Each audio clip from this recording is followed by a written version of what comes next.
Hello प्यारे बच्चों, सभी को जय मां सरस्वती। यदि आपका सपना है इस वर्ष इंडिया के टॉप मोस्ट यूनिवर्सिटी में एडमिशन लेने का और वहां पे रहकर आगे की तैयारी और आगे की पढ़ाई करने की, तो भाई आपका समय आ चुका है। आपकी CUT का फॉर्म आ चुका है और फॉर्म भरने के लिए कौन कौन से डॉक्यूमेंट्स आप लोगों के लिए ज़रूरी है, ये आज के महत्वपूर्ण वीडियो में डिस्कशन करेंगे। अगर आपने ये डॉक्यूमेंट्स बनवा लिया है, आपके पास ये डॉक्यूमेंट्स है तो अच्छी बात है, नहीं है तो फिर आज और अभी बनवा लो आप सभी लोग, और बनवा के फॉर्म को अच्छे से भरो। क्योंकि मैंने ये देखा है बहुत सारे ऐसे मेहनती बच्चों का पिछले साल सिलेक्शन हुआ था, फॉर्म में थोड़ी मोड़ी गलतियों की वजह से उनका एडमिशन में बहुत प्रॉब्लम करनी पड़ी, एफिडेविट वगैरह सब कुछ देना पड़ा। उसके बाद बहुत सारा मैंने फ़ोन पे बात किया, यहाँ वहाँ पे बहुत कैसे कैसे करके उन सभी बच्चों का एडमिशन हुआ। तो ऐसा आपके साथ ना हो, इसलिए मैं पहले से ही कह रहा हूँ आप सभी लोगों से कि भैया कुछ गलती ही मत करो कि गलती सुधारने की ज़रूरत पड़े। एक दिन दो दिन लेट भरो, सही फॉर्म भरो, ठीक है। तो आज मैं आपको बताने वाला हूँ फॉर्म भरने के लिए कौन कौन से डॉक्यूमेंट्स की ज़रूरत पड़ेगी। एक एक करके बातों को समझना और सुनना और उसी हिसाब से काम करना। डॉक्यूमेंट्स में सबसे पहली बात आती है कैटेगरी सर्टिफिकेट की। कैटेगरी सर्टिफिकेट में 3 चीज़ होता है। एक तो EWS कैटेगरी होती है ना, जो कि EWS वालों के लिए, और फिर OBC के लिए, और फिर SC ST के लिए, है ना। तो EWS के लिए तो कोई बड़ी समस्या है नहीं, वो लोग कहीं से भी, इसमें क्या होता है कैटेगरी सर्टिफिकेट में एक होता है जो कि स्टेट लेवल का कैटेगरी सर्टिफिकेट बनता है। ये खासकर OBC वालों के लिए ऐसा होता है ना। EWS और SC ST के लिए ऐसा कुछ नहीं होता है, क्योंकि EWS एक ही बनता है, वो स्टेट लेवल का भी और सेंट्रल लेवल का भी। SC ST में भी यही होता है, ठीक है। लेकिन OBC में आपका 2 बनता है, एक स्टेट लेवल का, एक सेंट्रल लेवल का। तो यहाँ पे एक लफड़ा होता है OBC वाले बच्चों के साथ कि हमें कौन सा बनवाना है। तो भैया अगर कैटेगरी सर्टिफिकेट यानी जाति प्रमाण पत्र आपको बनवाना है तो सेंट्रल वाला बनवाना है ना।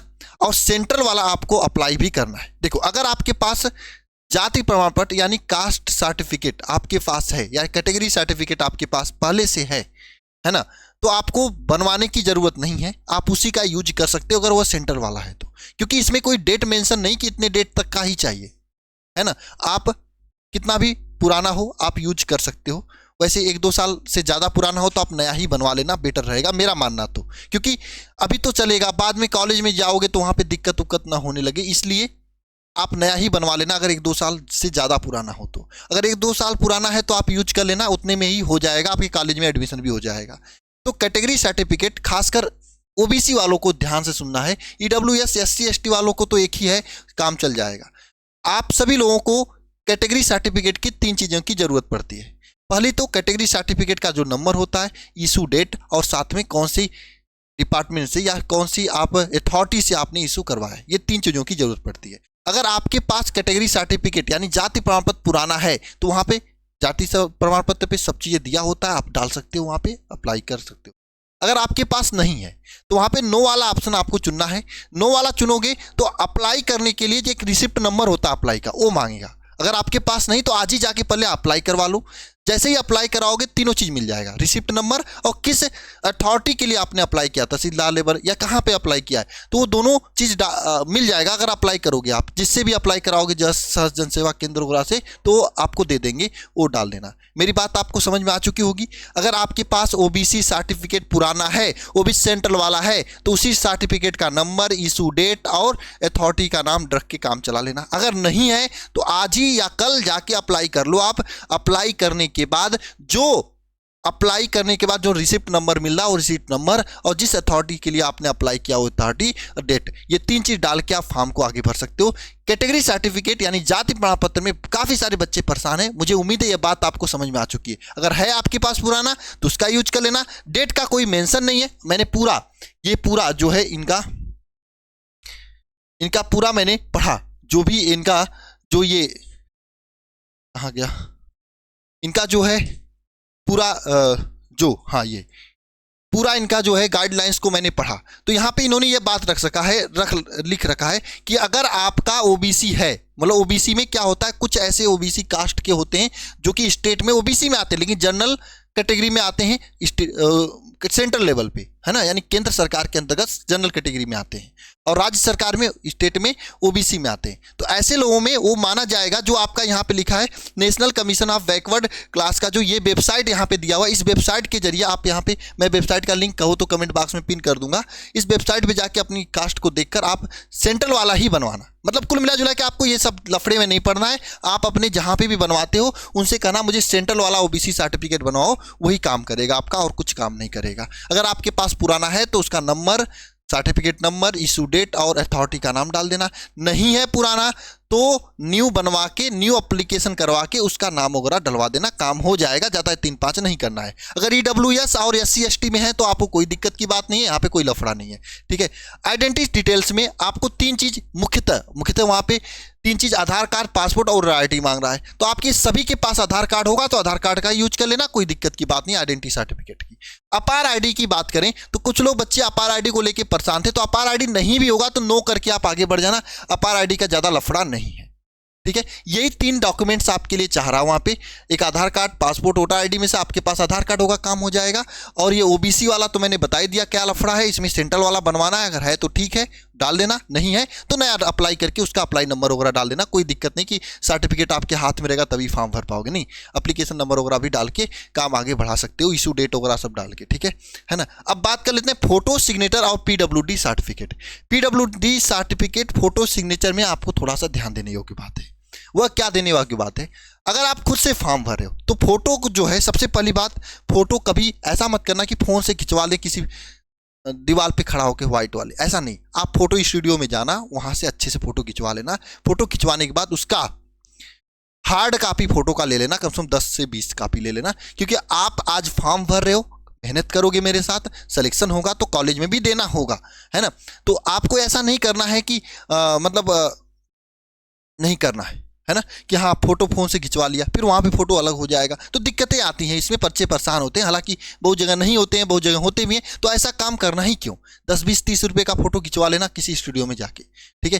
खिंचवा के उससे फोटो हार्ड कॉपी में भी ले लेना, अपने ईमेल या फिर व्हाट्सएप पे सॉफ्ट फोटो, यानी जो फोटो का होता है वो भी मंगवा लेना। फिर जब फॉर्म भरना तो फोटो, जब फॉर्म भरना है आपको तो फोटो 2 ही फॉर्मेट में वहाँ पे लिया जाएगा, या तो JPG में लिया जाएगा या फिर JPEG में लिया जाएगा। 10 से 100 KB के बीच फोटो लिया जाएगा। अच्छा, फोटो के फाइल नेम यहाँ पे लिखा हूँ मैंने, फाइल नेम बहुत ही ध्यान से आपको लिखना पड़ेगा।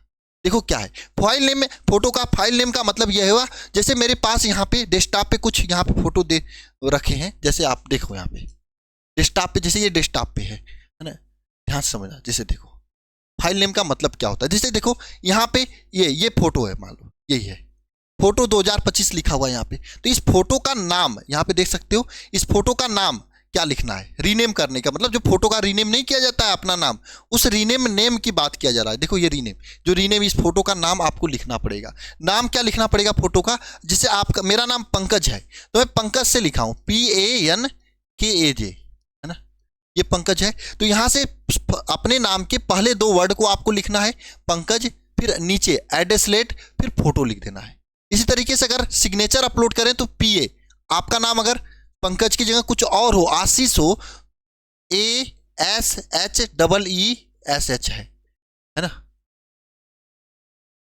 ठीक है। अगर आपका नाम आशीष है तो आप आशीष नाम में क्या करना, आगे का 2 वर्ड यूज करना, ठीक है, यहाँ पे फिर स्कोर, फिर यहाँ पे सिग्नेचर लिख देना है। इस तरीके से फाइल का नेम रखोगे तभी वो फोटो लेगा, नहीं तो नहीं लेगा वेबसाइट, इतना समझ लेना, ठीक है।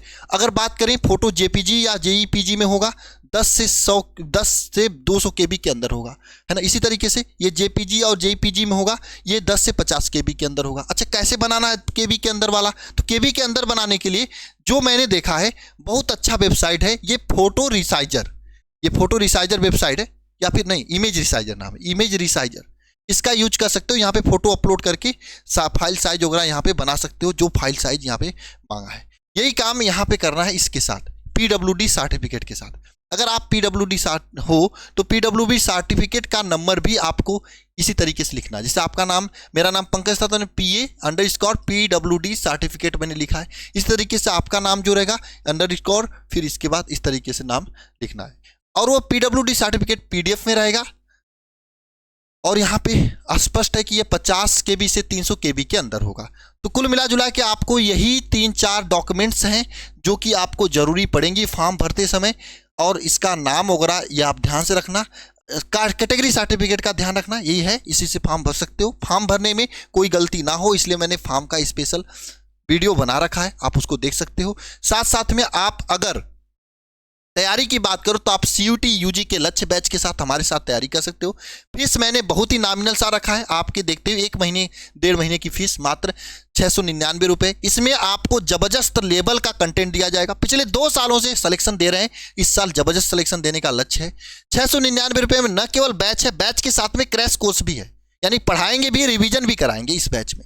इसमें आपको क्या क्या मिलेगा, डेली लाइव क्लास मिलेगी, क्लास का PDF नोट्स मिलेगा, स्टडी मटेरियल में बुकलेट्स मिलेंगे, मॉक टेस्ट आपको देखने को मिलेगा, है ना, जो ऑनलाइन टेस्ट होता है ना, उसके लिए अलग से पैसे लेने की जरूरत नहीं है, और प्रैक्टिस क्लास चलेंगी, डाउट ग्रुप बनेगा जबरदस्त तैयारी के लिए। आप ज्वाइन करने के लिए नंबर है 930 577 1375 पे कॉल करके ज्वाइन कर सकते हो। और हाँ, एक बार देख लो, जाके समझ लो, यहाँ पे आपको किताब भी लेने की जरूरत नहीं पड़ेगी क्योंकि बुकलेट्स आपको दिया जा रहा है, तो बहुत ही अच्छे तरीके से आपको थ्योरी भी मिल जाएगी, क्लास में सब चीज़ें क्लियर हो जाएंगी। फीस मात्र नाम मात्र की, आप घूम के देख लेना, सबसे सस्ता फीस है और सबसे ज़्यादा सिलेक्शन दिया गया है। डेडिकेटेड हम लोग साइंस के बच्चों के लिए पूरी टीम काम करती है, CUT में पूरी टीम आपके साथ फिर से काम करेगी और सिलेक्शन दिलाएगी। तो जबरदस्त तैयारी के लिए आप लक्ष्य बैच के साथ आ सकते हो बढ़िया तरीके से और सिलेक्शन ले सकते हो। मिलते हैं नेक्स्ट वीडियो में। सभी को जय मां सरस्वती।